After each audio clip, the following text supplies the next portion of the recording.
اعوذ باللہ من الشیطان الرجیم بسم اللہ الرحمن الرحیم۔ دوستو، آج ایک اور بڑی خاص ٹاپک کے اوپر بات کرنے جا رہا ہوں۔ میں نے اپنے کیریئر میں جب سے میں نے اسلامک ریسرچ کے اوپر کام شروع کیا ایز اے ریسرچ اسکالر، میں نے کبھی بھی اس ٹاپک پہ بات نہیں کی۔ آج ایک لمبے عرصے کے بعد ایک دوست کی بارہا اس نے مجھے کہا کہ اس ٹاپک پر آپ کچھ کریں، تو میں نے اپنی کتاب جو کہ مختلف علماء کی تحقیقات کو جمع کر گئی، کیونکہ میں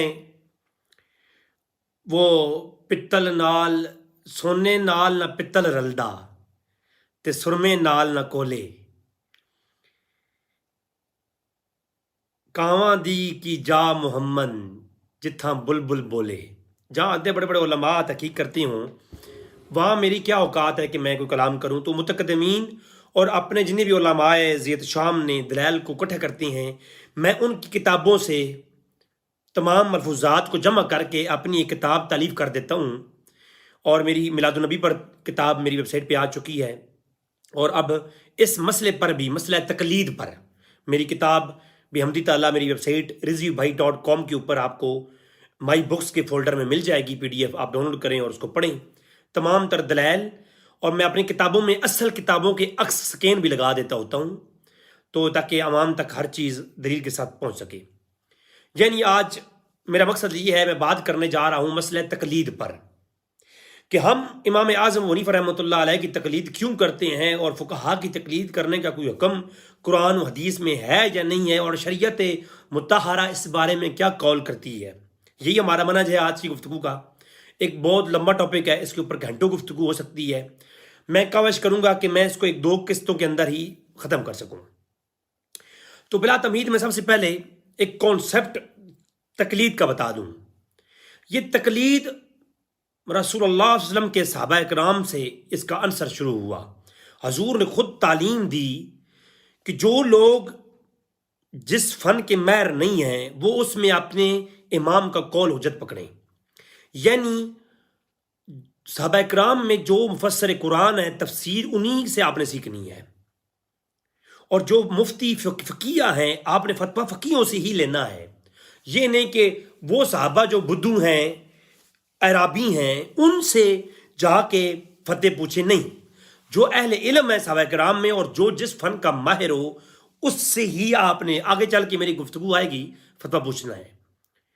تو اسی کو تقلید کا نام دیا گیا۔ میں آگے چل کے تقلید کی تعریف، تقلید اور مجتہد ہوتا کون ہے، اور تقلید کا حکم قرآن اور حدیث میں، وہ احادیث شریف جن سے تقلید کا استنباط کیا گیا، اور ائمہ اربعہ کی تقلید، اور اس کے بعد عمومی تقلید کے ائمہ اربعہ کے علاوہ کون کون سے امام کن کن کی تقلید میں کلام کرتے رہے۔ کیا دنیا میں کوئی غیر مقلد تھا؟ اگر تھا تو غیر مقلدیت یہ کون سے فرقے کے نام آئی؟ ٹھیک ہے جی، کیا وہ فرقہ گمراہ تھے، یا کوئی اگر خود کو غیر مقلد کہا کرتا تھا متقدمین کے ہاں 600 سال پہلے، 700 سال پہلے، 800 سال پہلے، 1000 سال پہلے، صحابہ کرام کے دور کے بعد جو غیر مقلد تھے، ان کے بارے میں مسلمانوں کا عقیدہ کیا تھا، وہ میرے سامنے انشاءاللہ گفتگو ہوگی۔ اس کے بعد انشاءاللہ تبارک و تعالیٰ جو آج کے غیر مقلدین اہل حدیث ہیں، ان کی علماء کی چند تصریحات پیش کر کے میرا ٹاپک کمپلیٹ ہو جائے گا۔ یہ تھا ہمارا ٹاپک کا پیٹرن۔ اچھا، اب آتے ہیں ہم سب سے پہلے تقلید کی تعریف پر۔ یاد رکھیں کہ اسلوب یہ ہے، جب کسی چیز کے معنی اور مفہوم کو ہم نے اخذ کرنا ہو تو ہم اہل عرب کی لغت کی طرف جاتے ہیں، کہ عرب کے عموم میں وہ کلام کیسے کیا جا رہا ہے، وہ عرب اپنی لغت میں اس چیز کا مفہوم کیا لیتی ہیں۔ ممکن ہے کہ ایک چیز، ایک لفظ ایسا ہو کہ عرب اپنی عرف عام میں اس کا مفہوم کچھ اور لیتے ہوں اور تم کچھ اور سمجھو۔ اسی لیے جو ہے بڑے بڑے علماء نے اپنی اعراب القرآن وغیرہ تفسیر کتابوں میں موجود ہے کہ بھائی حضرت عبداللہ ابن عباس کہا کرتے تھے کہ قرآن کی تفسیر کو سمجھنا ہے تو عرب کے بڑے بڑے جو شعراء ہیں، عربی شاعر، ان کی شاعری کی طرف تم لوگ توجہ کرو۔ اس لیے نہیں کہ قرآن کو چھوڑ کر شعروں کو پڑھنا شروع کر دو، مطلب یہ کہ مفہوم اور معنی سمجھنے ہوں تو عرب کی لغت کے علماء اور ان کے مشاعر جو ہیں، لغت کو اٹھائیں گے تو معلوم ہوگا کہ قرآن چونکہ عرب عرف عام کی لغت میں نازل ہوا، تو اس قراءت عرب کو سمجھنے کے لیے آپ شعراء کی طرف جاؤ، اس لیے عبداللہ بن مسعود کہا کرتے تھے. تو لہٰذا میں حوالہ جات نہیں دوں گا آج لمبے چوڑے، میں صرف ٹچ کرتا جاؤں گا اور گزرتا جاؤں گا تاکہ یہ کلپ میں چاہتا ہوں کہ 1 گھنٹے سے کم ہی بنے، بڑا نہ ہو. سب سے پہلے موسوعات الکشاف اصطلاحات الفنون والعلوم ایک کتاب ہے، اس کو ایک تھانوی صاحب ہیں انہوں نے لکھا، علامہ محمد علی تھانوی. علامہ محمد علی تھانوی صاحب جو ہیں وہ اس کا اوپر تقلید پہ کلام کرتے ہیں، تقلید کے لغوی معنی پیش کرتے ہوئے کہتے ہیں کہ التقلید اتباع الانسان غیر فیما یقول او یفعل معتقد حقیقت من الغیر نظری الی الدلیل. کسی بھی چیز کو انسان جب دلیل مانگے بغیر قبول کرے اس کو تقلید کہیں گے. میں کہوں کہ میں کوئی بندہ میرے پاس آتا ہے، میں کہتا ہوں بھائی اس عمل میں آپ ایسے کر لو. اب وہ عامی شخص جس کو پتہ نہیں کہ میں نے وہ نہ قرآن پڑھ سکتا ہے نہ حدیث پڑھ سکتا ہے، بغیر کوئی دلیل شلیل پڑھے بغیر اس کو میں نے کہہ دیا، اس نے چپ کر کے مان کے عمل کر لیا، یہ تقلید ہے. ٹھیک ہے جی، یہ سلسلۃ الموسوعات الاصطلاحات العربیہ والاسلامیہ اس کی کتاب کے حوالے سے یہ معلوم ہوا ہمیں. اب دوسری بات، غسامی کے اندر شیخ حسام الدین رحمۃ اللہ علیہ وہ فرماتے ہیں کہ حکم التقلید والا صحابی کا ایک چیپٹر قائم کیا انہوں نے باب البیان میں، المنتخب الحسامی. آپ جو مدارس پہ پڑھنے جانے والے لوگ ہیں وہ جانتے ہیں. اس کی شرح لکھی ہے محمد عبدالحق الحقانی نے. اس میں وہ کہتے ہیں کہ التقلید اتباع غیر علی ظن انہ محقق بلا نظر فی الدلیل. دلیل کے بغیر کسی چیز کو مان لینا، اس کو لے لینا اس پہ حسن ظن رکھتے ہوئے، یہ کیا ہے؟ تقلید اتباع کی قسم ہے، کسی کی بات کو اس پہ چلنا، اس کی پیروی کرنا بغیر دلیل کے، یہ کیا ہے؟ تقلید ہے. اچھا، یہاں تک تو بات سمجھ آ رہی ہے. ہم تقلید کو میں شارٹ کٹ میں کم سے کم وقت میں گزر جاؤں گا. تعریفات علامہ جرجانی رحمۃ اللہ علیہ وہ کیا فرماتے ہیں؟ وہ فرماتے ہیں کہ التقلید عبارت عن اتباع الانسان غیر فیما یقول او یفعل معتقد الحقیقت فیہ. وہ کہتے ہیں کہ تقلید اس عبارت کی انسان کی اتباع سے اخذ شدہ ہے، اس سے عبارہ ہے. وہ کہتے ہیں کہ اس پہ کیا ہے؟ من غیر نظر وہ تعامل فی الدلیل، کہ جو ہے نا دلیل کے بغیر یعنی جس پہ عمل کیا جائے وہ تقلید ہے. اور وہ مجتہد کی آگے وہ بحث کرتے ہیں کہ اتباع کیا ہے اور وغیرہ. اتباع اور دونوں تقلید میں وہ ایک نقطہ دقیق پیش کرتے ہوئے آگے لمبی چوڑی بات کرتی ہیں. قول غیر بلا حجت ولا دلیل ہو، دلیل نہیں چاہیے، اس کی حجت ہوگا قول. جب کوئی عالم محقق مجتہد، ہم آگے بحث کریں گے امار ہی کیوں، ہر ٹاپک کو چھڑوں گا انشاءاللہ، لیکن ابھی میں ایک بیسک آپ کو سنانا چاہتا ہوں کہ بھائی تقلید اصل میں ہے کیا، تقلید کا اصل منظر عنصر کیا ہے. اچھا، اب آگے ہم مزید چلتے ہیں. اسی کو نذیر حسین دہلوی صاحب نے، میں نے بڑے ادب کے ساتھ ان کے نام لکھے ہیں، کئی کتابوں اپنی کتاب کے اندر بڑا ادب سے نام لکھا میں کسی کی وہ ذاتی ہمارے سے کچھ دشمنی ہے نہیں، علمی اختلافات ہیں. تو معیار الحق کے اندر کہتے ہیں کہ التقلید العمل بیقول من لیس قولہ من الحج. کہتے ہیں کہ تقلید اس شخص کے قول پر بلا دلیل عمل کرنا ہے جس کا قول حجت و شجت و شریعہ میں سے نہ ہو، یعنی ایسا عمل جس پر آنکھیں بند کر کے کوئی عمل کر لے کسی مجتہد کی قول پر، اس کو تقلید کہیں گے. ٹھیک ہے، اسی لیے کہتے ہیں کہ مجتہدین کی اتباع کو تقلید کہنا، مجتہدین کی اتباع و تقلید کہنا کیا ہے؟ کہنا جائز ہے. یہ بھی یہیں پر یہ بات کر رہے ہیں. اچھا، پھر اسی کو نذیر حسین دہلوی جو ہیں یہ اپنی کتاب معیار الحق کے صفحہ 73 پہ یہ بات کہی. اچھا، ایک اور بات یہاں ذکر کرتے ہیں، وہ صفحہ 72 کے اوپر جائیں، وہاں بڑی مزے کی بات کہتے ہیں کہ اسی معنی عرفی سے مجتہدین کے اتباع کو تقلید بولا جاتا ہے. معلوم ہوا کہ اتباع اور تقلید کو یہ قریبی عنصر کے طور پر ڈیفائن کر رہی ہیں. حالانکہ اہل حدیث غیر مقلدین کی کتابوں کو میں ٹچ نہیں کرنا چاہتا، وہ بحث مناظرے مجھے وہ چاہیے نہیں، میں تو اپنا موضوع سمجھانے کی کوشش کروں گا. وہ کہتے ہیں نہیں اتباع اور تقلید میں کوئی الگ سسٹم ہے اور یہ ہے اور وہ اس طریقے سے. ایک پورا ایک نیا وہ کرتے ہیں فارم کے اندر، حالانکہ ایسا نہیں ہے. خود نذیر حسین دلوی نے بھی یہی لکھا، ٹھیک ہے جی، کہ اتباع اور کہ مجتہدین کی اتباع کو ہی تقلید کہتے ہیں. یہ باتیں میں بیسک سمجھا رہا ہوں کہ آگے ساری ہم نے یوز کرنی ہے. یہ آپ کو میں بیسک سمجھا رہا ہوں، آگے چل کے ہم نے یوز کرنا ہے. پھر الموسوعات الفقیہ کے اندر سے کاٹ چھان کر کے یہ غیر مقلدین بعض عبارتیں انہوں نے لکھی ہیں، وہ غلط لکھی ہیں، وہ پوری سنیے. میں نے کیونکہ اس ویڈیو سے پہلے غیر مقلدین کا رد تقلید کے اوپر، جو ترک تقلید کے اوپر جو ان کی کتابیں ہیں ان کو میں نے مطالعہ کیا، اس میں یہ تمام حراجات انہوں نے لگائے ہیں، اور کاٹ چھان کے اندر سے اس میں انہوں نے لکھا کہ بھئی اتباع کیا ہے اور تقلید کیا ہے، دونوں کو جمع کر کہتے ہیں کہ یہ طے شدہ بات ہے کہ بغیر دلیل کے ایک عامی انسان کا بغیر دلیل کی کسی مجتہد کی تقلید کرنا واجب ہے. ٹھیک ہے، وہ ایک پوری لمبی بحث ہے، میں یہاں پہ وہ لگا دوں گا مختصر بات کرنے کے لیے. اسی کو دیوبند کے، کیونکہ دیوبندی حنفی ہیں، دیوبند کی بہت زیادہ رد میں غیر مقلدین نے، کیونکہ دیوبندی حضرات نے اس مسئلے پر دفاع امام اعظم ابو حنیفہ رحمۃ اللہ علیہ اور دفاع جو ہے نا رد غیر مقلدیت پہ کافی کام کیا. ٹھیک ہے جی. اور بعض لوگ کہتے ہیں جی آپ کا منہج اہل سنت ہے، اور آپ بعض جگہوں پر دیوبند کے آپ تعریف کرتے ہیں رد رافضیت کی، اور رد جو ہے نا غیر مقلدیت پر آپ بڑی تعریف کرتے ہیں.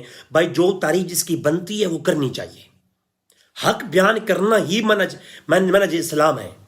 تو غیر مقلدین کے رد میں جو دیوبندی ہیں انہی کے چھوٹے بھائی ہیں، لیکن اس مسئلے پر کافی بڑا رد کیا ہے ان کے علماء نے. اس میں عبدالرشید گنگوئی صاحب نے جب سبیل الرشاد کے اندر صاف لکھا، وہ کہتے ہیں کہ بہرحال اتباع علماء کا غیر عالم پر فرض ہے، اور اتباع اور تقلید کے معنی واحد ہیں. تو یہ بہت بھی سمجھنی چاہیے کہ ہمارے جو دیوبندی حضرات ہیں، حنفی ہیں وہ بھی، چونکہ ہمارا یہ مسئلہ حناف کا ہے، تو حناف میں دیوبندی بریلویوں کی میں بغیر امتیازی گفتگو کروں گا. تو یہاں پر عبدالرشید گنگوئی نے بھی یہ کلام کیا، اس نے بھی کہا بھائی یہ اتباع اور تقلید کیا ہے، ایک ہی چیز ہے، اور یہ کسی غیر عالم کا کسی عالم کی کرنا اس پہ اجماع ہے کہ یہ واجب ہے، فرض ہے. ٹھیک ہے جی. اور اسی کو مولانا اشرف علی تھانوی نے بھی لکھا اپنی شان صحابہ کے اندر کہ تقلید، میں نے کہا تقلید کہتے ہیں اتباع کو. تو معلوم ہوا کہ تقلید اور اتباع حناف کے نزدیک قریب ترین چیزیں ہیں، کوئی جدا نہیں ہے. یہ اس لیے بتا رہا ہوں، آگے چل کے اس کی بات ہوگی ہماری. پھر تھانوی صاحب کہتے ہیں جی اجتہاد اور تقلید کا آخری فیصلہ اس کتاب کے اندر، اس کا بھی حوالہ غیر مقلدین نے اپنی کتابوں میں بڑا یعنی کاٹ چھانٹ کے لگایا ہوا ہے حنفیوں کے اوپر اعتراض کرنے کے لیے. اس میں کہتے ہیں کہ جی اتباع، ایک شخص کے اتباع کا حکم فرمانا یہی تقلید شخصی ہے. اجتہاد اور تقلید کا آخری فیصلہ، اسی کو جناب تقلید کے مقصد کیا ہے.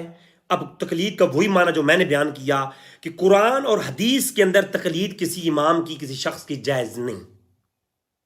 تقلید ہوگی تو اجتہادی مسئلوں میں، فروعی مسائل میں تقلید ہوتی ہے. اسی کو تھانوی صاحب نے اپنی آگے چل کے صفحہ 51 پہ اس کو بیان کیا. ٹھیک ہے جی. اب یہ تقلید کا جو لفظ ہے، تقلید کا لفظ یہ قلادتن سے نکلا، قلادتن من ذہب، یعنی قلادہ کے لفظ سے. قلادہ بولتے کس چیز کو ہیں؟ مقلد، اقلاد، قلادہ، یہ لفظ ہیں کس چیز؟ اس کا بیسیکلی معنی ہے گلے میں ہار ڈال لینا، پٹا ڈال لینا.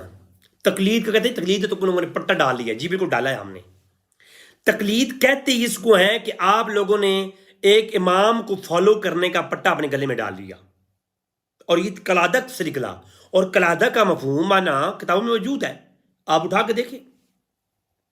لہذا یہ تنزیہ کہنا کہ ابو حنیفہ کا تم لوگوں نے پٹا گلوں میں ڈال لیا ہے، بالکل ہم نے ڈال لیا ہے، کیونکہ آگے چل کے حدیث پیش کروں گا. حدیثوں میں یہی کہا گیا کہ تم لوگ کیا کرو، اپنے گلے میں قلادہ ڈال لو. ٹھیک ہے جی، ہاتھ ڈالو. یہ میرے سامنے کتاب، اس کے حوالہ دے دیتا ہوں، میں آگے چل کے بحث کروں گا. علامہ وحید الزمان کی لغات الحدیث ہے، اس میں وہ کہتے ہیں کہ قلادہ کا معنی کیا ہے؟ قلادہ کہتے ہیں عورت جو ہار پہنتی ہے نا سونے کا، اس کو قلادہ بولتے ہیں. قلادہ عورت کا ہار گلے میں ڈالا گیا. ٹھیک ہے جی. اس کے بعد تقلید کا یہ فروز اللغات کے اندر لفظ لکھا ہوا ہے کہ یہ پیروی کے معنی میں، نقل کے معنی میں، کسی کو فالو کرنے کے معنی میں، کسی کی قدم پر بقدم چلنے کے معنی میں، کسی کی اتباع کرنے کے معنی کو تقلید کہتے ہیں. فروز اللغات کے اندر بھی یہ قول ہے. اچھا، اب یہاں تک بات آ گئی ہمیں سمجھ. اگر آ گئی سمجھ تو ویری گڈ، نہیں آئی تو آگے مزید چلتے ہیں اس کو لے کے. اب اسی کو کہتے ہیں مختار الصحا کے اندر علامہ عبد القادر الرازی کیا کہتے ہیں، یہ مختار الصحا، اس کے اندر وہ کہتے ہیں قلادہ کیا ہے. قلادہ التی، قلادے کے بارے میں کیا ہے تو کہتے ہیں قلادہ تو اس کا یعنی قلدہ فتقلد، اور کہتے ہیں تقلید ایک ہی اس کے معنی میں لکھتے ہیں کہ فی التقلید و فی الدین و تقلید و بلاد الاعمال. تو تقلید اتباع کے معنی میں یہاں پہ انہوں نے لیا ہے. ٹھیک ہے جی، علامہ راضی نے بھی. اس کے بعد کہتے ہیں کہ الاصول فی علم الاصول، محمد بن صالح العثیمین شیخ الکل، پتہ نہیں کون کون سے فضل الشیخ سعودیہ کے اندر، یہ جو میں نے یہ پہنا ہوا ہے نا، یہ مجھے ایک یونیورسٹی سے ملا ہے، یہ ریاض کی یونیورسٹی ہے، وہاں سے مجھے دیا گیا ہے یہ. ٹھیک ہے جی. تو یہ وہاں پر ان کے سیمینار ہوتے ہیں باقاعدہ. کہتے ہیں جی کہ یہ سعودی عرب میں، کیونکہ میں نے سعودی عرب سے تعلیم لی ہے، تو یہ وہاں سے ان کی یونیورسٹیوں میں بہت بڑے بڑے نام حاصل ہے ان کو، صالح العثیمین کو. ان کے سیمینار ہوتے ہیں ان کے نام کے اوپر، جیسے کہ ہم عرس کرتے ہیں، یہ لوگ ان کے اوپر بڑے بڑے. اللہ اکبر. اچھا، یہ کہتے ہیں تقلید اللغہ، تقلید لغوی کیا ہے؟ وضعت الشیء فی محیطا به کالقلادۃ، یہ قلادہ سے نکلا ہوا چیز ہے. کسی چیز کو گلے میں ڈال لینے کو کیا کہتے ہیں؟ ہار بنا لینے کو تقلید کہتے ہیں. ٹھیک ہے جی. یعنی ہمارا مسئلہ سمجھ آ رہا ہے کچھ؟ المنجد اٹھائیے، اس میں بھی لکھا ہوا ہے قلادہ. قلادہ تو کہتے ہیں کہ اس کو ہار کو کہتے ہیں، عورت جو گلے میں پہنتی ہے. تو میں یعنی میری ویب سائٹ، اگر آپ کو تفصیل پڑھنی ہو تو میری کتاب کا مطالعہ کریں. سارے سکین لگا کے میں نے کتاب کے اندر ہی دے دی ہیں، فری میں ہے، کوئی میں نے شائع نہیں کروائی، PDF بنا کے آپ کے ہاتھ میں دے دی ہیں. مجھے کوئی دنیاوی غرض و غایت نہیں ہے کہ میں پبلش کرواؤں گا مجھے پیسے ملیں گے، نہیں، الحمدللہ یہ آپ کے لیے ہیں. اچھا، اس کو جو ہم حنفی ہیں، جو بندی بریلوی سارے، ان کے ہاں منہج یہ ہے کہ قرآن و حدیث کے واضح احکام میں تقلید نہیں ہوگی، کسی کی نہیں مانی جائے گی. ہاں، مختلفی مسئلے وہ جن میں فہم میں اختلاف ہو. کوئی کہتا ہے وضو میں مسح آدھے سر کا، کبھی کہتا ہے کوئی کہتا ہے کل کرنے کا، کوئی کہتا ہے ہاتھ یہاں باندھنے ہیں، کوئی کہتا ہے یہاں باندھنے ہیں. حدیث سب پہ موجود ہیں، نصوص سب پہ موجود ہیں. تو ہم نے کیا کرنا ہے؟ ان نصوص میں سے کسی مجتہد نے جس کو اختیار کیا، ہم نے مجتہد، کیونکہ مجتہدین نے ان تمام احادیث کو دیکھنے کے بعد ایک عمل کیا، ہم نے مجتہدین کے عمل کی پیروی کر لینی ہے، تو یہ تقلید ہے. اور اسی کو تجلیات صفتر کے اندر جو بندیوں کے بہت بڑا عالم ہے ہمارے حنفیوں کے ہاں، وہ محمد امین صفدر اکاڑوی، وہ امین صفدر اکاڑوی کے رد میں نے اپنے وقت بھی ویڈیو بنا رکھی ہیں، لیکن ان کے اختلافات ہمارے ساتھ اپنی جگہ پہ، لیکن انہوں نے بھی صاف لکھا اس بات کو کہ بھائی مسائل منسوسہ میں قال رسول اللہ صلی اللہ علیہ وسلم قضا، جو منسوس مسائل ہیں ان میں رسول اللہ کی ہی بات سننی ہے ہم نے. وہ مسائل اجتہادیہ فی قال ابو حنیفہ قضا، کہ یہ ہمارا مذہب ہے حنفیوں کا. ٹھیک ہے جی. اور اسی کو مولانا تقی عثمانی دیوبندیوں کا بڑا عالم ہے، اسی کو جو ہے اسی بات کو یہ پیچھے جال حق پڑی ہوئی ہے، علامہ احمد یار خان نعیمی رحمۃ اللہ علیہ، انہوں نے کہا کہ جی اتفاق ایسی کوئی حدیث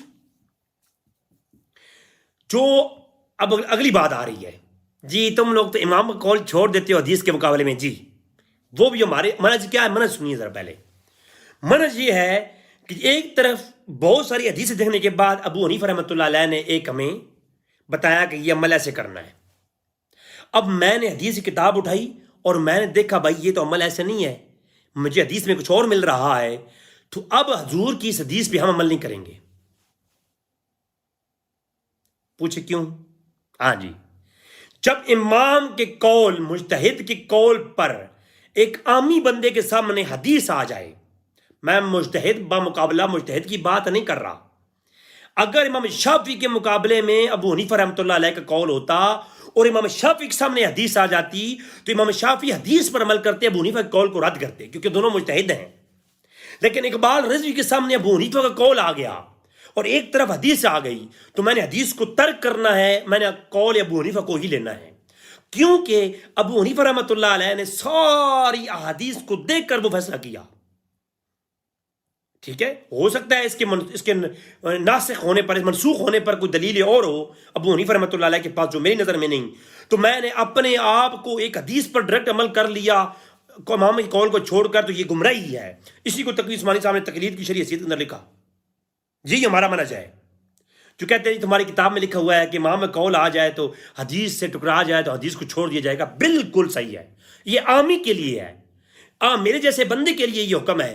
کوئی ایسا مسئلہ جو کہ مختلفی مسئلہ ہے، اجتہادی مسئلہ ہے، ابو حنیفہ رحمۃ اللہ علیہ نے کہا کہ رفع دین نہیں کرنا، ہم نہیں کرتے ہیں، اگرچہ بخاری اور دیگر کتابوں کی روایات ہمارے سامنے آ جائیں اور ان پہ عمل نہیں کریں گے۔ سمجھ آ رہی نہیں آ رہی ہے؟ آج دن تک ہم مجتہدین کے ہدایہ پڑھ کے ہمیں نے یہ سیکھا کہ پیشاب بیٹھ ہی کرنا چاہیے، جبکہ آج کے مجتہد صاحب نے، مرزا انجینئر صاحب نے ہمیں صحیح بخاری مسلم سے حدیث دکھائی کہ کھڑے ہو کے پیشاب کرنا بھی سنت ہے۔ ہم نے کہا بھئی ہم آپ کی اس حدیث کے اوپر عمل نہیں کریں گے، کیونکہ ہمیں ابو حنیفہ رحمۃ اللہ نے بتا دیا ہے حدیث وہ بھی ہے، حدیث وہ بھی ہیں، مگر وہ حدیثوں کے اوپر عمل نہیں ہوگا، وہ اطلاق علی العذر ہیں، یہ واجب الواجب ہیں، ان پہ عمل کرنا ہے۔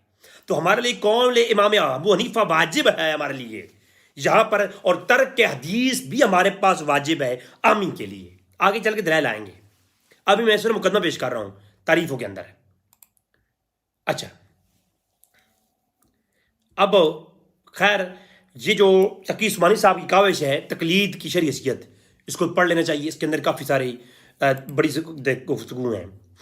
اچھا، یہ مذہب اربع جو ہیں ہمارے نزدیک چار حق ہیں۔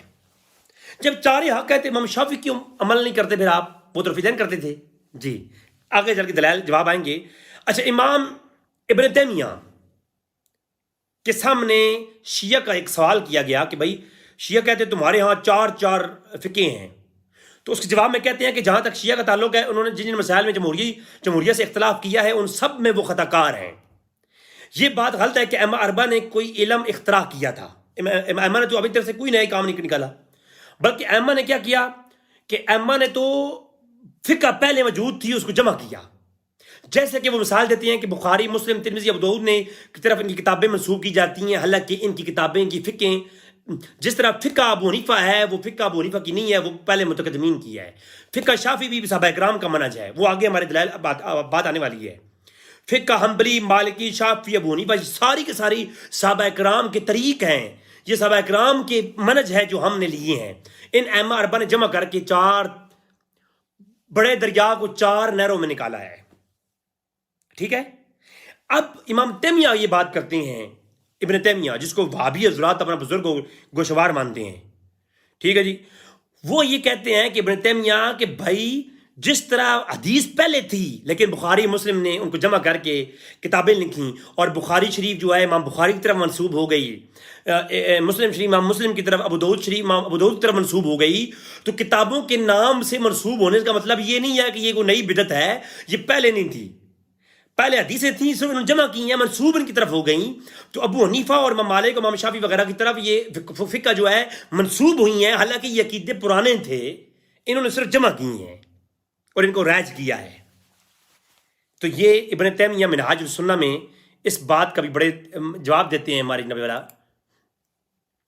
اور پھر علامہ وحید الزمان نے اسی چیز کو اپنی لغات الحدیث میں کہا کہ بھائی حق یہ ہے کہ تقلید کا معنی یہ ہے کہ بھائی تقلید ہر حال میں ضروری ہے، اور وہ صرف مجتہدین کی جائے گی، ابو حنیفہ وغیرہ کی ہی کرنا ہی جائز۔ ٹھیک ہے جی، تو وحید الزمان کے حوالہ جات اس لیے دے رہا ہوں کہ سارے انہی کے ہیں، سمجھ آ رہی نہیں آ رہی ہے؟ تو میں نے مختصراً یہاں پہ تعریف کے اوپر ایک نظر ڈگاہ ڈال دی ہے، کیونکہ ٹائم بہت ہو گیا، میں آگے چلتا ہوں۔ اب مجتہد کون ہے جس کی پیروی ہم نے اتباع تقلید کرنی ہے؟ کیا منہ اٹھائے میں کہہ دوں جی میں مجتہد ہوں تو مجتہد ہو جاؤں گا؟ ایسا نہیں ہے، مجتہد کی آگے گفتگو ہم کریں گے، لیکن اب فتح المبین کے اندر بشرح شرح جو ہے اربعین ابن حجر الہیثمی الشافعی کی کتاب ہے، ٹھیک ہے جی، وہ کہتے ہیں کہ اما فی زماننا فقال بعض ائمتنا لا يجوز تقلید غیر ائمہ اربعہ، کہ ائمہ اربعہ کے علاوہ کسی کی تقلید جائز نہیں ہے۔ وہ کہتے ہیں اس لیے کہ وہ آگے پھر بحث کرتے ہیں کہ جو مجتہد ہوتا ہے اسی کی تقلید جائز ہے اور کسی کی تقلید جائز نہیں ہے۔ وہ اس لیے کہتے ہیں آگے چل کے کہ مجتہد جو ہوتا ہے وہ اس کی 5 شرطیں ہوتی ہیں، وہ ہر حدیث پہ اس کا نظر ہوتی ہے، متقی ہوتا ہے، عالم بہت بڑا ہوتا ہے، ہر حدیث اور تمام ناسخ اور منسوخ کے علوم جاننے والا ہوتا ہے، اس کی وجہ سے اس کی تقلید ضروری ہے، ہر عامی کو اس کے لیے جائز ہے، ٹھیک ہے جی۔ اور پھر کہتے ہیں کہ جو احکام منصوص ہیں اجمالاً اور تفصیلاً، ان میں کسی کی تقلید جائز نہیں، ابو حنیفہ ہوں یا حتیٰ کہ صحابہ ہوں، ان کی تقلید جائز نہیں۔ کیا ہے؟ کہا کہ جو اجتہادی مسئلے ہیں، مختلفی مسئلے ہیں، انہی میں ہی جو ہے تقلید جائز ہے، یعنی جن میں اختلاف ہو جائے تو ہم نے چاروں میں سے کسی ایک کی تقلید کر لینی ہے۔ یہ فتح المبین۔ اور اسی کو جناب والا امام غزالی کے واسطے سے شاہ ولی اللہ محسن دہلوی نے فی اقت الجید فی احکام الاجتہاد و تقلید، اس میں وہ کہتے ہیں کہ بھائی مجتہد وہ ہے جس کے 5 علوم کا مہر ہو، کتاب اللہ کا وسیع علم ہو، سنت رسول یعنی حدیث کا علم ہو، علماء سلف نے کیا کچھ لکھ رکھا ہے اور کیا ان پر عمل تھا یہ ان کی نظر میں ہو، یہ تینوں چیزیں نظر میں ہوں، اور بخوبی جانتا ہو کہ سلف کا کس مسئلے میں اختلاف ہے، کس میں اختلاف ہے اور کس میں اتفاق ہے، اور جو اتفاقی مسائل ہیں ان کے اوپر تقلید نہیں ہوگی، جو اختلاف ہوا ان میں تقلید ہوگی، اور قیاس کے طریقے کو جانتا ہوں کہ قیاس کرنے کے قوانین اور طریقے کیا ہیں، اور اس صورت میں جب مجتہد کو مطلوبہ حکم قرآن اور حدیث سے نہ ملے تو وہ نصوص میں نہ ملے تو اس کو وہ کیا کرے گا، وہ اجماع اور قیاس کرے گا، اور اس مجتہد کے اجماع اور قیاس کے چیک کر کے اس کی تقلید کی جاتی ہے۔ یہ کون ہے؟ شاہ ولی اللہ۔ یہ شاہ ولی اللہ وہ ہیں غیر مقلدیہ کا امام عبداللہ ابن باز فتاوی برائے خواتین کے مقدمے میں یہ بات خالد سیف نے لکھی کہ ہمارا پہلا امام اور پہلا ترجمان شاہ ولی اللہ ہے، کدھر؟ پاک اور ہند کے اندر۔ اور امام بغوی کے حوالے سے لکھتے ہیں یہی بات جناب امام شاہ ولی اللہ محسن دہلوی، ٹھیک ہے جی، فی احکام الاجتہاد و تقلید کے اندر وہ کہتے ہیں کہ امام بغوی نے بھی کہا کہ جس کے پاس یہ 5 علوم کلی طور پر ہوں اسی کو حق ہے کہ وہ اجتہاد کرے، باقی عامی کو نہیں حق۔ اور اس پھر آگے چل کے کہتے ہیں جو شخص، امام بغوی کہتے ہیں، شاہ ولی اللہ لکھتے ہیں اس بات کو، بغوی کہتے ہیں کہ جو شخص بھی یہ مجتہد نہ بن سکے یا اس مقام کا نہ ہو اس کے لیے واجب ہے کہ وہ کسی مجتہد کی تقلید کرے۔ اور اس کے اوپر ہم کیوں کہتے ہیں صرف 4، وہ پہلے 4 ہی اصل مجتہد تھے، باقی سارے فروعی مجتہد ہیں، عمومی مجتہد ہیں، وہ اس کامل 5 شروط کے اوپر مجتہد نہیں ٹھہرتے۔ ٹھیک ہو گیا جی؟ اب یہ ہو گیا مجتہد کی تعریف ہو گئی۔ اب معلوم ہو گیا کہ مجتہد کے قول کی کوئی اتباع تقلید ہے۔ اب انہیں چیزیں میں سمجھا گئی۔ اب قرآن کی طرف چلتے ہیں، قرآن کیا کہہ رہا ہے تقلید کے بارے میں۔ یہ فتح البیان فی مقاصد القرآن میرے سامنے جناب والا ایک تفسیر ہے، لکھنے والا نواب صدیق حسن خان بپالوی، وہ کہتا ہے کہ فَإِن تَنَازَعْهُمْ، ایک آیت کریمہ ہے کہ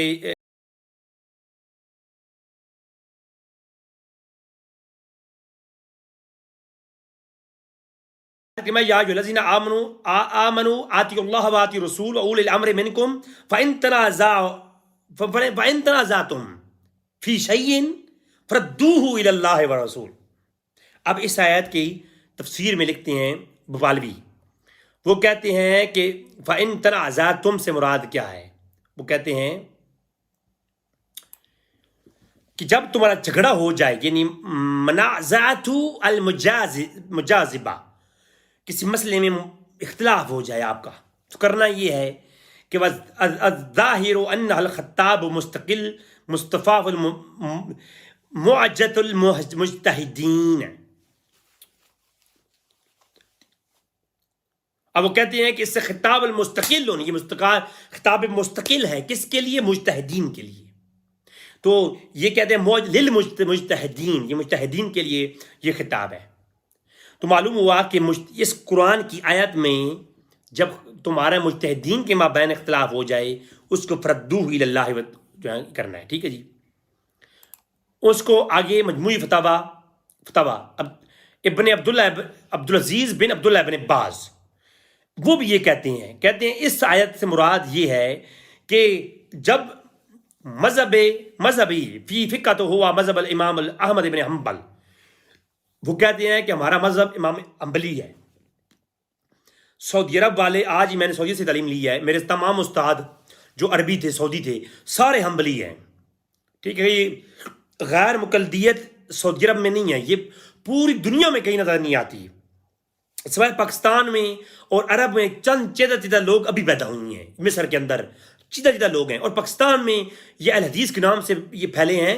یہ دنیا میں ان کا کہیں وجود نہیں ہے. غیر پوری امت اٹھا کے دیکھ لیں ہر کوئی مقلد تھا، ہر کوئی، حد تک یہ ائمہ اربعہ بھی کسی نہ کسی کی تقلید کرتے تھے تابعین میں سے. یہ تو غیر مقلدیت یہ جو عمومی ہے یہ صرف پاکستان میں یہ بیج بویا گیا، یہ پہلے کہیں نہیں تھا، اور ابھی مصر اور عرب کے اندر بھی تھوڑے کہیں سے آ رہے ہیں. تو یہ کہتے ہیں ہم حنبلی ہیں، اور حنبلی ہم جو اختلاف رسول کے مطابق ہم تقلید کرتے ہیں ان کی، تو وہ کس بنیاد پہ کرتے ہیں؟ کہتے ہیں ہمارے پاس اللہ نے فرمایا یا ایھا الذین آمنوا اطیعوا اللہ واطیعوا الرسول واولی الامر منکم. سمجھا رہی ہے؟ تو اولی الامر کی تقلید کرنی ہے سے مراد مجتہدین ہے.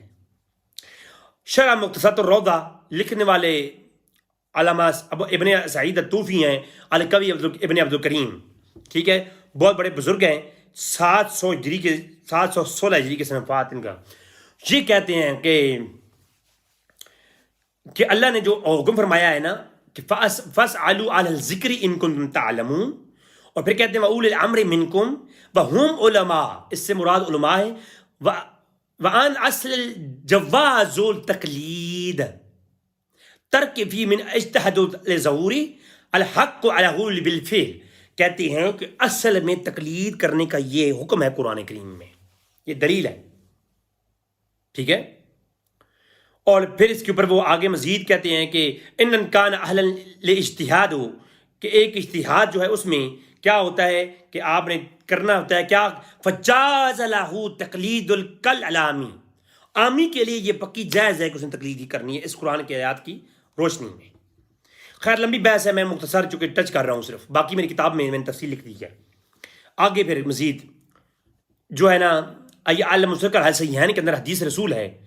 عبداللہ بن عباس تفسیر کرتے ہیں کس کی، آتی اللہ و آتی رسول و اولی امر منکم کی تفسیر میں. کہتے ہیں اس سے مراد کون ہے؟ علماء ہیں اور مجتہدین ہیں، فقہا ہیں، اول الفقہ والخیر. اس میں علماء اور مجتہدین مراد ہیں جن کی اطاعت کرنی ہے، اور ان کا حکم، انہوں نے یہ حکم ہے کہ انہوں نے اچھائی کو حکم دینا ہے، برائی کو روکنا ہے. اول الامر کی تفسیر میں معلوم ہو رہا ہے کہ تقلید کیا ہوتی ہے معلوم ہو گیا، مجتہد کون ہوتا ہے معلوم ہو گیا. اب حکم یہ آ رہا ہے قرآن میں کہ تم نے مجتہد کی تقلید کرنی ہے. اب آگے ہم دیکھیں گے کہ مجتہد کیا کیا، وہ آگے آئیں گے، میں سٹیپ بائی سٹیپ جا رہا ہوں. اچھا، یہ حدیث نبی والا 422 نمبر کتاب العلم میں المستدرک علی الصحیحین میں یہ آ گئی. ٹھیک ہو گیا جی. اب ہمیں اول الامر کا مفہوم معلوم ہو گیا. اب آتے ہیں حدیث شریف کی طرف. دیکھیں میں نے پہلے آپ کو عرض کر دی 4 چیزیں حجت ہیں ہمارے لیے، قرآن، حدیث، اجماع اور قیاس. یہ اس کو ادلہ اربعہ بولتے ہیں. مجتہدین ان کی بنیاد پہ مسئلہ اخذ کرتے تھے. اجتہادی مسئلہ اسی جگہ ہوتا ہے، قرآن سے دلیل آ گئی، واضح حکم آ گیا، واقعی مسئلہ، اس میں تقلید کسی کی نہیں ہوگی.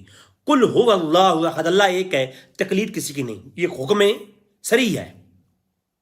ہاں، وامسحوا رؤوسکم، تم جو ہے نا سروں کا مسح کرو. ہمیں کتنا کرنا ہے، کیسے کرنا ہے، اس میں اختلاف پایا گیا. اپنے پاؤں کا مسح کرنا ہے کہ نہیں کرنا ہے، اس میں اختلاف پایا گیا. اس کے بعد فتمس النساء فتیمم، عورت کو ٹچ کر لو تو پھر جا کے نہاؤ، اس سے مراد کیا ہوگا، مفہوم میں اختلاف آ گیا. تو یہ اجتہادی مسائل بن گئے. ان اجتہادی مسائل کے اوپر ہم کسی امام کی تقلید کریں گے. ٹھیک ہے جی. تو ادلہ اربعہ جو ہے نا یہ تو آپ سمجھ آ گئی نا، شریعہ ہیں، مجتہد ان سے مسئلہ لیتا ہے. اور جب کوئی کسی کی تقلید کا پٹا اپنے گلے میں ڈال لے، اس کے لیے یہ جائز نہیں ہے کہ میں ابو حنیفہ رحمۃ اللہ علیہ کا مقلد ہوں تو اپنے مطلب کے لیے، اپنے نفس کے لیے اپنی ذاتی خواہشات کے لیے جہاں آسانی دیکھوں وہاں میں چلا جاؤں. اگر مجھے بہنوں کا حق نہیں دینا تو میں شیعہ کے پاس بھاگ جاؤں یا شافیوں کے پاس بھاگ جاؤں یا مالکیوں کے پاس کسی مسئلے میں چلا جاؤں. طلاق کا مسئلہ ہے تو کسی اور کے پیچھے بھاگ جاؤں. تو یہ شریعت کے ہم بند نہیں ہیں. پھر ہم نے کیا کر لیا ہے؟ ہم نے امام کی تقلید کا نام تو لیا ہے لیکن حقیقت میں ہم کسی کی تقلید نہیں کر رہے. ہم گمراہی کا شکار ہیں. ہم غیر مقلدیت میں شکار ہیں. اور غیر مقلدیت معتزلہ اور جو ہے نا قدریہ کے عقیدے تھے. یہ پہلے میری گفتگو آگے آئے گی. تو آج کل کے زمانے میں آپ دیکھیں ہم مسئلہ اس مفتی کے پاس جا کے پوچھتے ہیں جہاں سے ہمارے لیے آسانی نظر آتی ہے. اس شخص نے کہا جی تمہاری طلاق ہو گئی ہے تو مجھے یہ نہیں چاہیے. میں اس کے پاس جاؤں گا جو کہے گا جی طلاق نہیں ہوئی. میں نے اپنے نفس کی پیروی کی ہے, میں نے امام کی تقلید نہیں کی. گویا نفس کی پیروی حرام ہے. اگر میں امام کی تقلید کرتا تو مجھے معلوم تھا کہ میں حنفی ہوں تو میں حنفی ہی مجتہد کے پاس اور حنفی مفتی اور قاضی کے پاس جاؤں گا. اور اللہ کے رسول اس کے اوپر بڑی سختی کے ساتھ حکم فرمایا. 6501 نمبر مسند احمد کے اندر مسند عبداللہ ابن عمر کے روایت میں روایت ہے کہ عبداللہ ابن عمر فرماتے ہیں رضی اللہ عنہ کہ حضور نے فرمایا جو شخص کسی امام کی بیعت کر لے یعنی اس کو اپنا امام مان لے تو اسے اپنے ہاتھ کا معاملہ اور دل کا ثمرہ دے دے. ہاتھ دیا نا, دل بھی اس کے حوالے کر دے. کہے کہ میں تمہارا ہو گیا, بس امام صاحب میں تمہارا ہو گیا. ہم حنفی کہتے ہیں ہم امام صاحب آپ کے ہیں. اب مجتہدین کے تمام مسائل میں ہم ابو حنیفہ سے ہی فتویٰ لیں گے. یہ نہیں کہ جب میرا مسئلہ فائدے کا ہوگا تو میں اب امام شافعی کی بھاگ جاؤں گا. نہیں, یہ جائز نہیں. اس میں فقہا کی تصریحات ہے, میں ادھر نہیں جا رہا. میں صرف حدیث اور واضح واضح لفظ بول رہا ہوں. تو یہ جائز نہیں ہے کہ بندہ اس کا امام اور امام اس کو مانے اور جا کے فتویٰ سے لے کے آئے.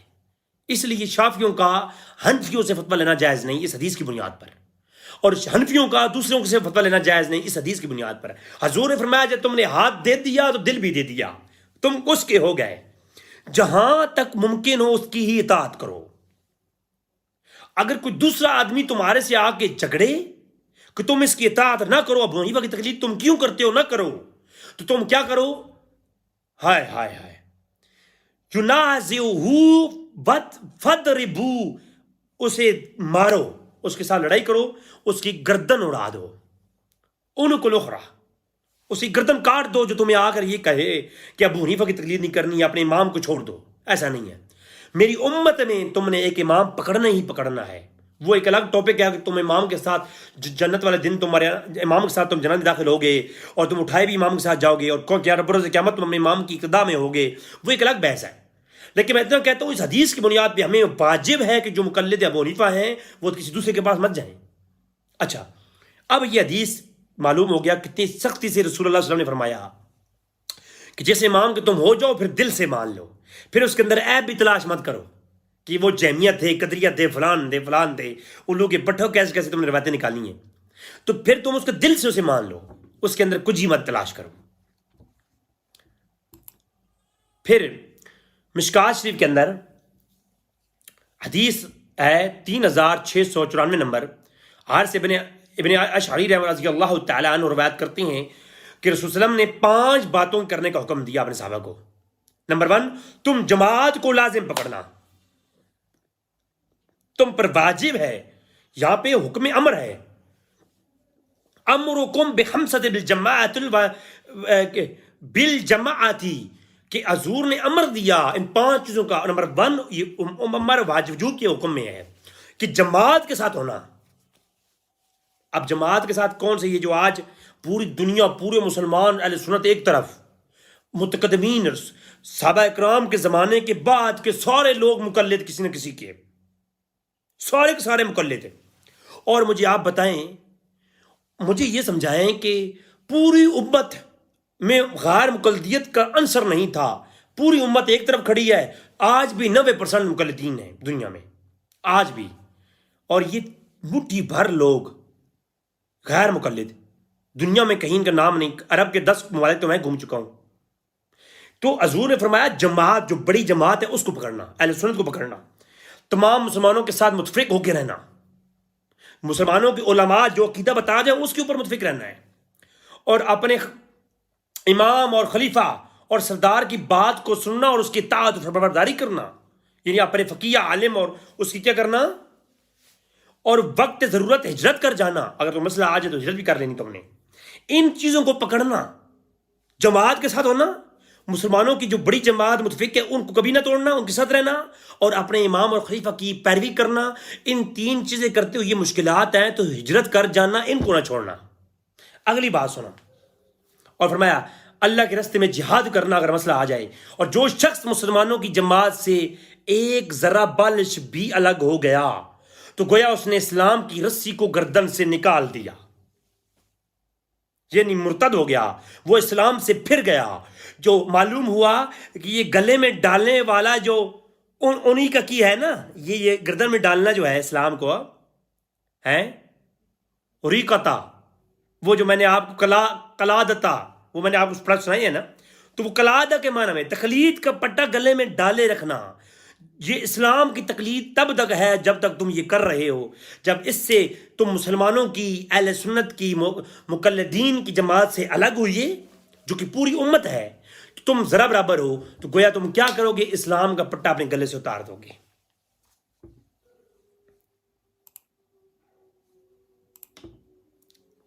سمجھا رہی نہیں آ رہی ہے؟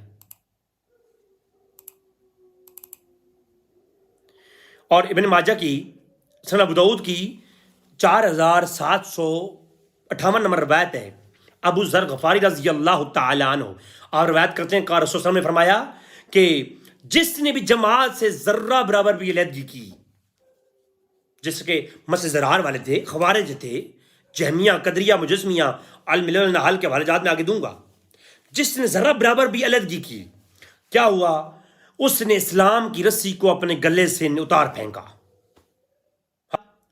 مسلمانوں کی بڑی جماعت سے الگ ہوا، جو جماعت سے الگ ہوا وہ فرقہ ہو گیا۔ فرقہ ایک بڑی جماعت میں سے جیسے دریا سے نہر نکلتی ہے نا، فرقہ جو لفظ بولا جاتا ہے یہ لغت کے اندر بھی آپ جا کے تحقیق کر سکتے ہیں، بڑی جماعت سے چھوٹے سے لائن جو نکلتی ہے اس کو فرقہ بولتی ہیں، ٹھیک ہے جی۔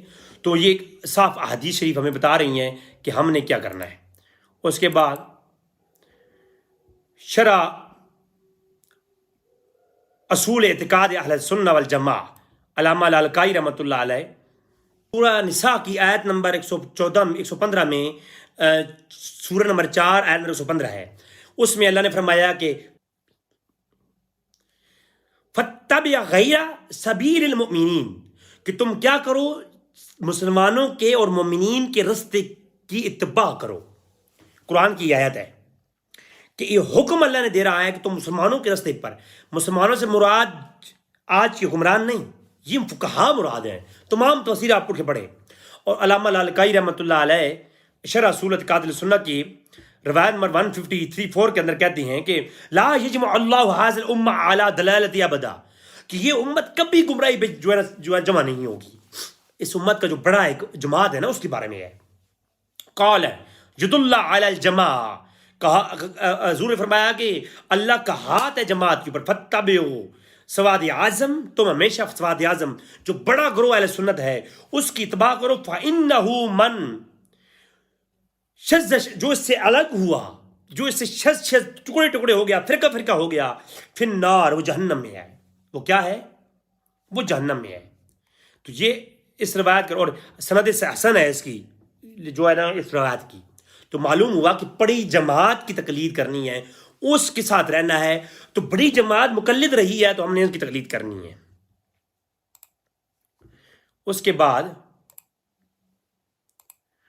امام احمد بن حنبل ایک اور روایت لے کے آتے ہیں، ابو ذر غفاری سے یہ روایت ہے کہ حضور نے فرمایا کہ 2 آدمی 1 سے، اور 3 آدمی 4، 3 آدمی 2 سے، اور 4 آدمی 3 سے بہتر ہے، اس لیے تم بڑی جماعت کے ساتھ چمٹے رہنا، اپنے اوپر لازم کر لینا کہ تم بڑی جماعت کے ساتھ رہنا، کیونکہ اللہ تعالیٰ میری امت کو ہدایت کے علاوہ کسی اور نقطے پہ کبھی متفق نہیں کرے گا۔ پوری امت ایک وقت ایسا تھا اس کائنات میں ائمہ 4 کے علاوہ کوئی مقلد نہ تھا کسی اور کا، نہ کوئی غیر مقلد تھا، تو پوری امت جس میں جمع ہوئی یہ حق ہے، یہ رسول اللہ کا فرمان کے عین مطابق۔ اور المعجم الکبیر، المعجم الاوسط طبرانی کی جلد نمبر 2 ہے، 3190 نمبر روایت ہے، اس میں ہے کہ عمر بن عاص رضی اللہ عنہ روایت کرتے ہیں کہ رسول اللہ نے فرماتے سنا کہ جب مجتہد فیصلہ کرتا ہے، اب سوال یہ ہے کہ جو مجتہد کی تقلید تو حسن ظن ہے، جب ہم نے تعریفیں پڑھی ہیں، تو حسن زن کی تقلید کریں، وہ اگر غلطی کرے تو ہم پہ ساری زندگی غلط کرتے ہیں، نہیں، ایسا نہیں ہے۔ مجتہد جب کوئی فیصلہ کرتا ہے تو کیا ہے، یہاں پر لفظ آیا اذا حکم الحاکم فاجتہد، کہ جب حاکم اجتہاد کرے تو اس کا مطلب یہ ہے، اب کو کہتے ہیں جی سے مراد تو وقت کا حکمران ہے، کیا نواز شریف سے جا کے تم ابھی اجتہاد کرواؤ گے؟ اللہ کے بندو، اس حاکم سے مراد وہ امام ابو عبداللہ بن حاکم نے شاپوری کی طرح حاکم ہے، یہ کسی ملک کا حاکم نہیں ہے، حاکم فی الملکیہ نہیں ہے، یہ حاکم فی الشریعہ ہے، سمجھ آ رہی نہیں آ رہی ہے، حکم جاری کرنے والا، جو اللہ فرماتا ہے نا میں حکم اللہ کا ہے، تو اس سے مراد یہ نہیں کہ جو ہے نا وزیر اعظم اللہ ہی ہے، خدا کا واسطہ ہے تمہارا۔ اچھا، تو فرمایا کہ اجتہاد کرنے والا جب قاضی مجتہد اجتہاد کرتا ہے، اگر صحیح کرے گا تو 2 اجر ہے، اگر غلط کرے گا تو 1 اجر ہے، پھر بھی۔ تو یہ حدیث باقی کتابوں میں بھی ہے، لیکن میں نے یہاں پہ آپ کو بتا دی۔ صحیح بخاری میں اب اگلی بات آتی ہے کہ جب یہ مجتہد ہوں گے ان کی ہمیں تقلید کرنی ہے، کیونکہ مجتہدین ہی ہیں جو اہل علم ہیں اور ہمیں وہ اخذ کر کے دین دے رہے ہیں، ہم اپنی طرف سے کوئی چیز بھی حق پر نہیں پہنچیں گے۔ اس طرح ہر کوئی مجتہد نکلے گا تو اپنے اپنے فرقے بنتے جائیں گے، ٹھیک ہے۔ اب رسول اللہ نے خود فرمایا کہ قرب قیامت کے بارے میں کہا کہ کیا ہوگا، کہ رسول اللہ نے سنا فرمایا کہ علم کو اس طرح اٹھا لیا جائے گا کہ اللہ بندوں سے چھین لے گا، ایسا نہیں ہے، بلکہ اللہ علماء کو موت دے دے گا، وہ عالم مجتہد دنیا سے اٹھ جائیں گے، حتیٰ کہ جب کوئی عالم باقی نہیں رہے گا تو لوگ اپنے جہلوں کو مجتہد بنا لیں گے، اپنا سردار اپنے مسائل جا کے ہیں روسا الجہلا کے پاس چلے جائیں گے، جو بڑے بڑے ان کے جہل قسم کے روس بیٹھے ہوں گے ان کے پاس چلے جائیں گے، وہ فتوے دیتے پھریں گے بیٹھ کے۔ اسی لیے آپ دیکھیں غیر مقلدیت کے اندر آپ رہیں، آپ کو معلوم نہیں ہے، ایک مفتی تو یہ کہہ رہا ہوگا، دوسری کوئی اصول ہی طے نہیں ہے ان کے پاس، اب اتنا کون سا بڑا مجتہد ہے؟ تو فرمایا جہل کو بنا لیں گے اور بغیر علم کے جواب دیں گے، کوئی علم نہیں ہوگا، سوال کیے جائیں گے، جواب دی جائیں گے، وہ خود بھی گمراہ ہوں گے اور لوگوں کو بھی گمراہ کریں گے۔ یہ صحیح بخاری ہے، باب کیفا یقبض العلم، کہ علم اٹھا لیا جائے گا اس کے باب میں۔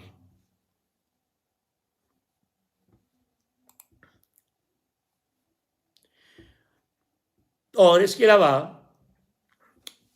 ایک اور ابواب الفتن مشکات کے اندر، مسند احمد کے اندر اور دیگر المسلک الحکیم کے اندر اور تحوی کے اندر یہ روایت ہے، زیاد بن لبید کا بیان ہے، وہ کہتے ہیں کہ اس وقت تک قیامت رونما نہیں ہوگی جب تک کہ علم اٹھ جائے گا۔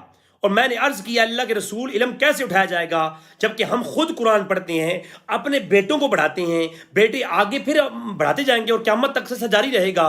تو حضور نے فرمایا اے لبید، اللہ اکبر، ابن لبید، ایسا نہیں ہے، علماء اٹھ لی جائیں گی جب، تو یہ ایسا معاملہ نہیں رہے گا۔ پھر کیا ہوگا کہ عیسائی بھی تو تورات پڑھتے ہیں، لیکن آج ان کے یہاں کیا ہوا، گمراہی پھیل گئی، کیونکہ جب تم مجتہدین کو چھوڑ کر علم پڑھو گے تو پھر بنی اسرائیل کی طرح اور عیسائیوں اور تورات زبور انجیل پڑھنے والوں کی طرح قرآن تمہارے پاس کتاب ہی رہ جائے گی، یضل بہ کثیرا ویہدی بہ کثیر، جو گمراہ ہو جاتے ہیں قرآن کو پڑھ کے، تم ان کی جماعت میں شامل ہو جاؤ گے۔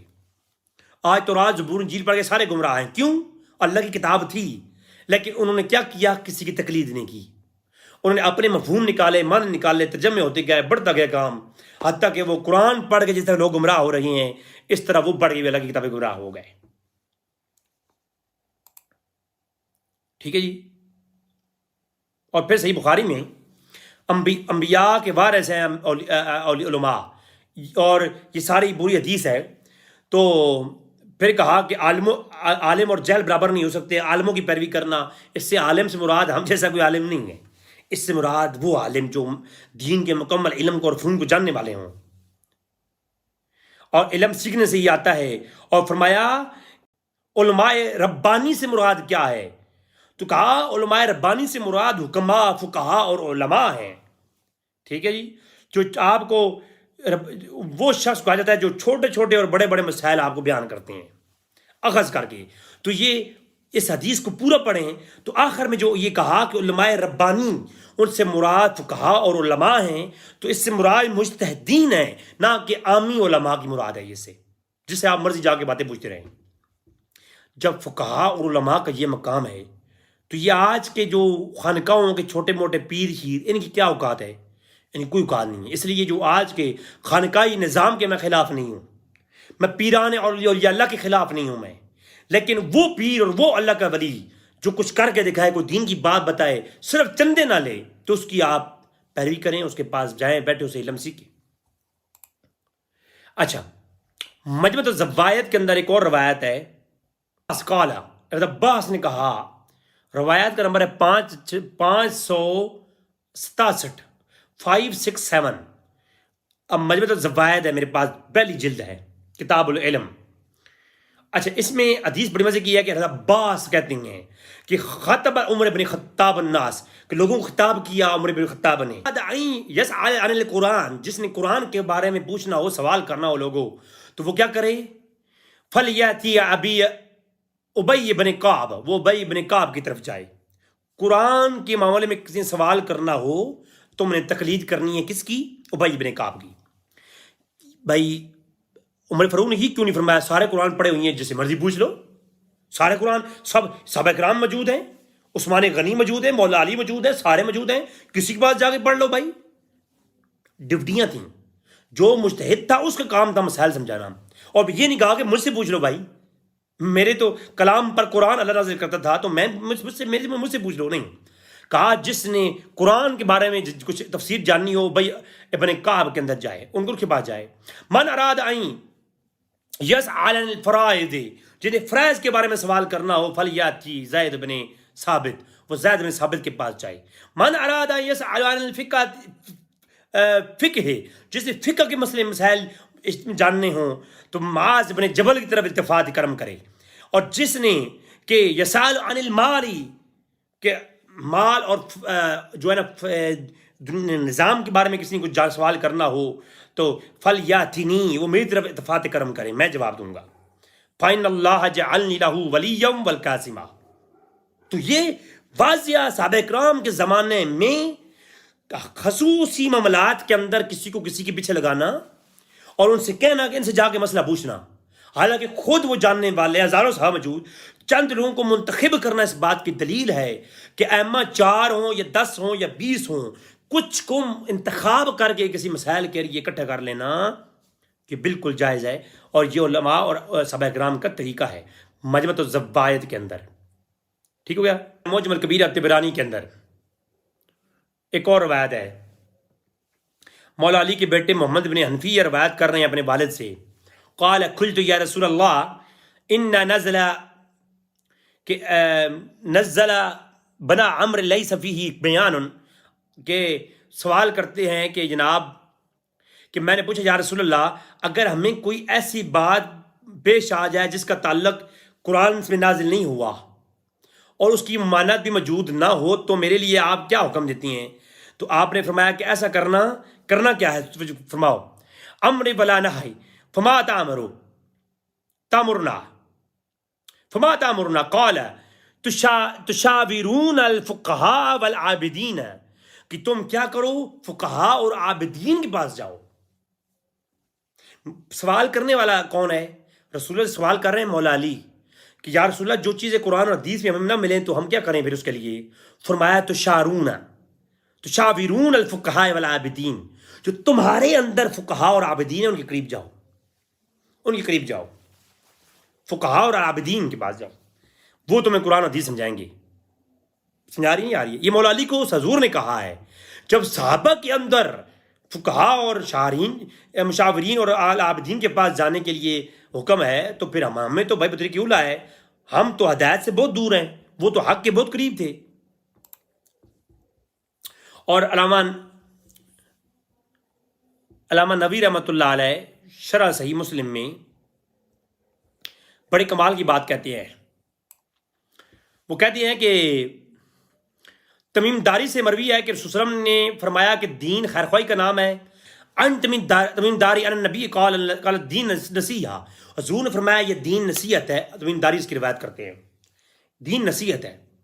تو فرمایا یا رسول اللہ کی نصیحت سے مراد، خیر خواہی سے مراد کیا ہے؟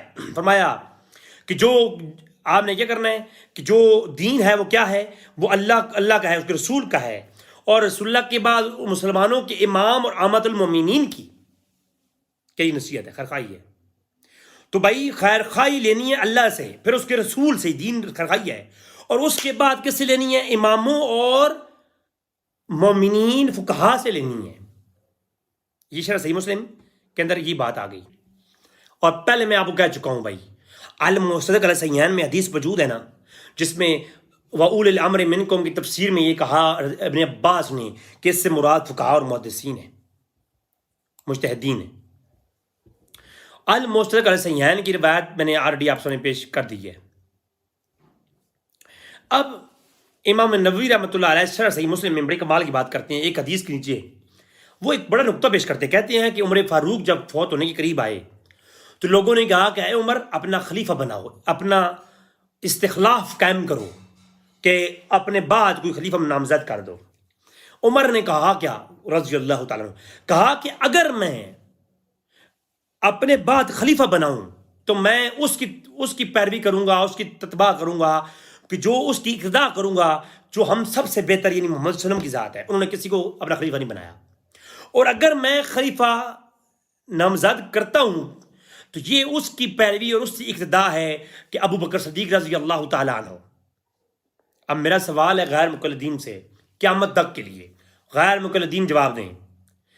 رسول اللہ کی اتباع کا تو قرآن میں حکم ہے، ابو بکر صدیق رضی اللہ عنہ کی اتباع کی کون سی وہ کر رہے ہیں، کون سی شرعی دلیل ہے جس کی بنیاد پہ اندھی بلا دلیل ابو بکر کی تقلید جائز ہے؟ کون سا ایسا منہج ہے؟ یقیناً سے وہ یہ منہج ہے، یہی منہج ہے کہ بھائی وہ اول الامر منکم، عام ہے نا، تو یہی منہج ہے کہ ابو بکر کے صدیق کی اتباع کرنے پر، تقلید کرنے پر کوئی میرے پاس دلیل نہیں. لفظ ہے اقتداء، تقلید سے نکلا ہے اقتداء، یہاں لفظ لکھا ہے انہوں نے اقتدائی با ابی بکر واجمعوا علی انعقاد الخلافہ. تو کہا کہ جس طرح اجماع کے ساتھ تقلید کی ہے ابو بکر نے، میں نے اسی طرح ان کی تقلید کر لیتا ہوں. سمجھ آ رہی نہیں آ رہی؟ ہاں جی. تو یہاں بھی یہ بات موجود ہے کہ بھائی عمر فاروق بھی تقلید کو مانتے ہیں، وگرنہ تو یہ کہتے کہ اللہ کے رسول کی پیروی کرنا ہی ہمارے لیے پہلا حجت اور قیام ہے. ابو بکر کی تقلید کرنے کا کوئی شرعی جواز نہیں ہے. اگر بعد النبوہ کسی کی تقلید ناجائز ہوتی، ہمارا امام اعظم ایک ہی ہے جو مدینہ میں ہے، میں کہا نہ جی نہ، ہاں جی پہلے شریعت کو سمجھو. ہاں ایسے نعرے میں نے ایتھیسٹ کے بڑے دیکھے ہیں کہ تم لوگوں کا ایک ہی اللہ ہے جو اوپر بیٹھا ہے نیچے نہیں آتا. ایسے یہ دعوے کوئی اسلامیہ نہیں ہے، یہ بکواس ہے، سارے کوئی غیر جہل قسم کے لوگ کرتے ہیں. البنایا فی شرح ہدایہ المعروف بدر الدین عینی کی وہ کیا کہتے ہیں جناب والا، وہ کہتے ہیں کہ عبداللہ ابن مسعود وہ شخصیت ہیں، وہ لکھتے ہیں کہتے ہیں عبداللہ ابن مسعود وہ شخصیت ہیں کہ فرمایا کہ میں اللہ کی قسم حضور صلی اللہ علیہ وسلم کے صحابہ کی سب سے زیادہ میں وہ صحابی ہوں جو قرآن کو سب سے زیادہ جاننے والا ہوں، اور میں اللہ کے رسول کی معیت میں سب سے زیادہ رہا ہوں. عبداللہ بن مسعود کہتے ہیں، اتنا بڑا شخص عبداللہ بن مسعود، قرآن کو تمام صحابہ سے زیادہ جاننے والا. اور یہ حدیث جو ہے، یہ حدیث صحیح بخاری کتاب الفضائل قرآن باب القراءۃ من اصحاب النبی صلی اللہ علیہ وسلم کے اندر یہ حدیث موجود ہے کہ عبداللہ بن مسعود جیسا عالم کوئی نہیں، حضور کے ساتھ سب سے زیادہ زندگی گزارنے والا. اب وہ کیا کہتے ہیں، وہ کہتے ہیں کہ وہ عبداللہ بن مسعود کے سامنے عمر بن خطاب رضی اللہ تعالیٰ عنہ کے بارے میں بڑی کمال بات ہے جی، سنیں ذرا.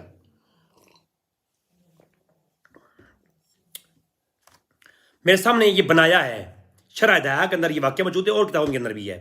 بات کہا کہ اگر عبداللہ بن مسعود کہتے ہیں یقول لو سالک الناس وادیا وشعبا وسالک العمر وادیا وشعبا، کہا کہ اگر ایک وادی میں ساری دنیا کے علماء اور مسلمان چلیں اور ایک وادی میں عمر فاروق چلیں تو کہا میں کیا کروں گا، فرمایا کہ میں وادی عمر کی طرف جاؤں گا، میں عمر فاروق کے پیچھا کروں گا، میں ان کی اتباع کروں گا، میں ان کی تقلید کروں گا۔ اور اسی بات کو ابن قیم اس نے اس کو روایت کیا، اور دیگر اور علماء نے اس کو لکھا کہ ابن عبداللہ بن مسعود کہا کرتے تھے کہ میں عالم اتنا بڑا ہوں لیکن عمر فاروق کی میں تقلید کروں گا۔ ایک مسئلے میں وہ نماز کے فجر کی نماز میں قنوت پڑھنے کے مسئلے میں یہ بحث چھڑ گئی صحابہ کرام کے مابین، تو عبداللہ بن مسعود سے لوگوں نے سوال کیا تو انہوں نے کہا کہ سارے صحابہ اگر ایک طرف چل پڑیں اور عمر فاروق اس طرف جائے تو عبداللہ بن مسعود اس کی اقتداء کرے گا، عمر فاروق کے پیچھے جائے گا، ایک اکیلے کے پیچھے جائے گا۔ میں اس کو بولتے ہیں اندھی تقلید۔ کیا بولتے ہیں اس کو؟ ہاں، میں نے تقلید کی تعریف پہلے بتا دی تھی، اتباع کی تعریف میں نے پہلے بتا دی تھی کہ اتباع اور تعریف ایک ہی چیز ہے۔ تو عبداللہ بن مسعود کے پاس کون سی دلیل تھی کہ عمر فاروق کے پیچھے جانا ہے؟ قنوت کے اوپر مسئلے پر کوئی دلیل نہیں، لیکن کیا کیا؟ عمر فاروق کی اقتداء کی۔ ہائے ہائے ہائے، اسی کو تقلید بولتے ہیں۔ پھر وہی میں نے عرض کی کہ علام الموقعین جو ان رب العالمین کتاب ہے نا علامہ ابن قیم کی، اس کے اندر بھی سیم یہی بات ہے۔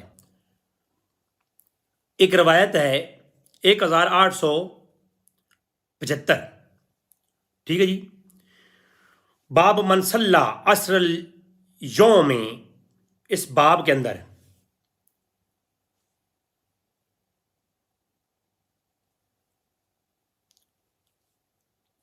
صحیح بخاری میں کتاب الحج کے اندر ایک روایت ہے، 1775 نمبر روایت ہے۔ اس میں کچھ اس طرح سے ہے کہ اکرمہ روایت کرتے ہیں کہ مدینہ کے باسیوں نے عبداللہ بن عباس سے ایک عورت کے بارے میں سوال کیا، عبداللہ بن عباس سے کہ سوال کیا کہ جب وہ طواف کر رہی ہو اگر اس کو حیض آئے تو وہ کیا کرے، اس کو اگر حیض آ جائے، مینسز آ جائیں، کیا کرے؟ کہا ابن عباس نے فوراً کہہ دیا چلی جائے۔ اہل مدینہ کہنے لگے کہ ہم آپ کے اس فرمان کی وجہ سے کہ جو آپ نے فتویٰ دے دیا ہے کہ عورت جب حیض کا آ جائے طواف کے اندر ایک دو طواف کر چکی ہو، اس کو حیض آ گیا تو کیا کرے؟ طواف پورا کرے یا چلی جائے؟ عبداللہ بن عباس نے کہا چلی جائے۔ اب لوگوں نے شور مچا دیا، اہل مدینہ کہنے لگے کہ ہم آپ کے اس بیان کی وجہ سے، آپ کے فتوی کی وجہ سے ہم زید بن ثابت کو نہیں چھوڑ سکتے۔ یعنی اہل مدینہ زید بن ثابت کی اس مسئلے میں تقلید کرتے تھے۔ انہوں نے کہا ہم باقیوں کا قول چھوڑ دیں گے، تمہارا قول عبداللہ بن عباس یہاں چھوڑ دیں گے، ہم یہاں زید بن ثابت کی۔ اس کی اور وجوہات بھی ہیں، وہ ایک الگ موضوع ہے، میرا ٹائم کیونکہ بہت ہو گیا۔ سمجھا رہی میری بات؟ تو صحیح بخاری کی یہ روایت بھی آ گئی، اور سنن الکبریٰ البیہقی کے اندر جو ہے نا ایک اور جو روایت بہت سنتے ہیں، اس کے اندر بھی تقلید ہے۔ سنن الکبریٰ 20349 نمبر روایت ہے، کہا کہ الا خبردار لا یقلدن رجلا دینہ فإن کفر فإن کان مقلدا علی محالۃ فلیقلد المیت۔ کہا کہ توجہ کرنا میری بات، حضور ایک قسم کی حدیث ہے، کہا جس نے، عبداللہ بن مسعود کہتے ہیں، جس نے بھی کسی کو کافر کہا اور کسی کی شخص کی تقلید کرتے ہوئے اس نے کسی کو کافر کہہ دیا اور اس میں اگر کفر نہ ہوا تو کفر لوٹ آئے گا مخاطب پر۔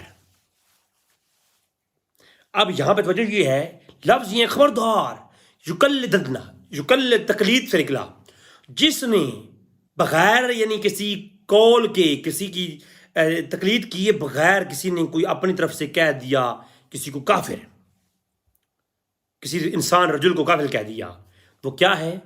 وہ کفر، اگر اس پہ کفر نہ ہوا تو اس پہ لوٹ کے آئے گا۔ لفظ مقلدن، یقلدان، یہ لفظ استعمال ہوئی ہے۔ یہ میت جوتوں کی آواز سنتی ہے اس چیپٹر میں۔ آخری لفظ یہ ہیں، کہتے ہیں کہ فرشتے آ کی قبر والے سے کہتے کیا ہے؟ وہ کہتے ہیں کہ تم نے، کہا جاتا ہے کہ تم نے اچھے لوگوں کی تقلید کیوں نہیں کی، اسے جنت و جہنم دکھائی جاتی ہے۔ اس حدیث کی شرح میں مولانا محمد داؤد دراز بھابھیوں کا امام خیر مقلدین کہتا کیا ہے؟ کہتا ہے کہ تقلید کے لیے بھی لازم ہے کہ جس شخص کی ہم مقلد ہیں کیا وہ لائق ہے کہ نہیں ہے۔ یہ ہوئی نا بات، ہم بھی یہی کہہ رہے ہیں۔ تو حدیثوں کی شرح پڑھ رہے ہیں ہم، 18ویں حدیث پیش کرتے ہیں جی، مسند جامعہ اس حدیث کو پڑھتے ہیں کہ بہت ساری مثلا مسانید کی حدیثوں کو جمع کیا، کہتے طلب العلم، تو حدیث کے لفظ سنیے گا ذرا، میں آپ کو مقلد سمجھانے لگا ہوں مقلد کیا ہوتا ہے، اور میں نے پہلے عرض کی تھی مقلد کی کیا ہے، گلے میں پھندا، ٹھیک ہے جی۔ مثلا جوامع کے اندر روایت ہے، اور اسی روایت کو روایت کیا ہے سنن ابن ماجہ کے اندر بھی 224 نمبر روایت ہے، اور روایت بھی صحیح ہے البانی کی جو تصحیح کے مطابق۔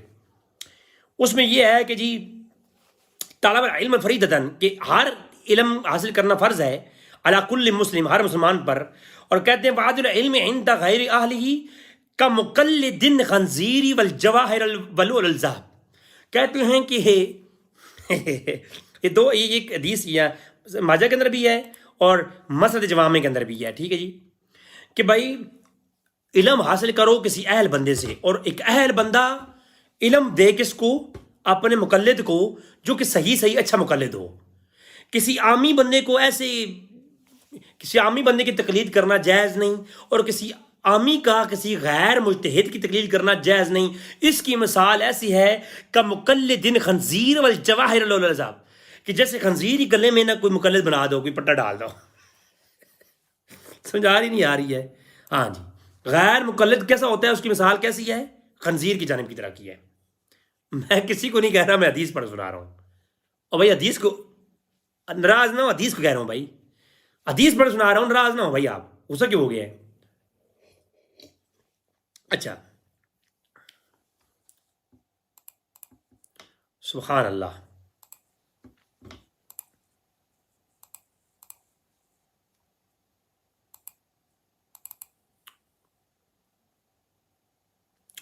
اسی طریقے سے ہم تقلید کر رہے ہیں علوم حدیث میں، حدیث صحیح ہے، ضعیف ہے، فلان ہے، ہم اندھی تقلید کرتے ہیں اس مسئلے میں۔ جو بھی فقہاء علماء اور محدثین نے قانون بنا دیا، ہم ان کو فالو کر رہے ہیں، انہی کی بھروسے پر، انہی کے اوپر بغیر دلیل کے ان کی بات کو مان کر یہ تقلید کر رہے ہیں۔ غیر مقلدین نے لکھا یہ بات، یہ قرات 7 زبانوں میں ہے، 7 ہم قرات جو میں بھی تقلید کر رہے ہیں۔ قرآن کس قرات میں نازل ہوا، کیسے نازل ہوا، اسے کیسے پڑھنا چاہیے، اس میں ہم تقلید کرتے ہیں کس کی، اہل عرب کی۔ اور بقیر بخاری میں حدیث ہے نا، بخاری میں 2419 نمبر روایت ہے کہ 2 شخص قرآن پڑھ رہے تھے، دونوں الگ الگ، تو اس نے پھندا ڈالا اور جہاں سے بندے کو پکڑ کے گھسیٹ لیا، صحابی نے صحابی کو حضور کی برگاہ میں، یا رسول اللہ یہ تو قرآن ایسے پڑھ رہا ہے، حضور نے فرمایا تم پڑھ کے سناؤ، کہا تم نے ٹھیک پڑھا، تم پڑھ سناؤ، تم نے ٹھیک، فرمایا دونوں ٹھیک پڑھا، ٹھیک ہے، کیونکہ قرات میں ہم کس کی تقلید کر رہے ہیں، اندھی تقلید کر رہے ہیں، جو بھی کر رہے ہیں، ٹھیک ہو گیا۔ اب ہمیں یہ بات سمجھ آ گئی کہ تقلید کا ذکر حدیث میں بھی ہے۔